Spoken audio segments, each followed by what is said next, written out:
नमस्कार, ESPN 9 news में आपका स्वागत है।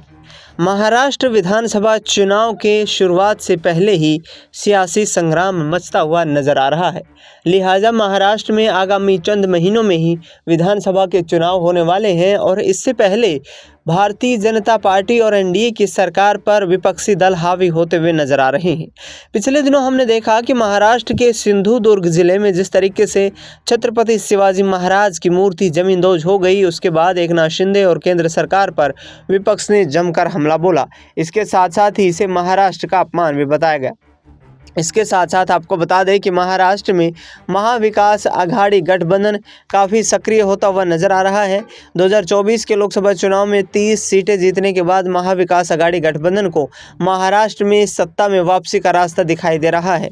इस बीच नरेंद्र मोदी पर हमला बोलते हुए यहां पर महाराष्ट्र कांग्रेस इकाई के प्रदेश अध्यक्ष नाना पटोले ने साफ तौर पर कहा है कि प्रधानमंत्री सिर्फ फीता काटने तक अपनी जिम्मेदारी समझते हैं, यानी कि केंद्र और महाराष्ट्र में बेरोजगारी जो है और महंगाई, भ्रष्टाचार यहाँ चरम सीमा पर है। आगामी वक्त में महाराष्ट्र की जनता बड़ा परिवर्तन करने वाली है और ऐसे में बीजेपी सरकार को सत्ता से बेदखल करने का काम करेगी। आपको बता दें कि लगातार यहाँ पर एक तरफ महाविकास आघाड़ी गठबंधन सत्ता परिवर्तन की बातें करता हुआ नजर आ रहा है, तो दूसरी तरफ अजीत पवार गुट यहाँ पर महाराष्ट्र सरकार की कार्यशैली से नाखुश नजर आ रहा है। वहीं दूसरी तरफ आरएसएस भी अजीत पवार को गठबंधन में शामिल किए जाने से काफ़ी नाखुश दिखाई दे रही है। ऐसे में देखना ये होगा कि क्या वाकई में आगामी वक्त में यहाँ महाराष्ट्र की राजनीति में कोई बड़ा सियासी परिवर्तन देखने को मिलता है।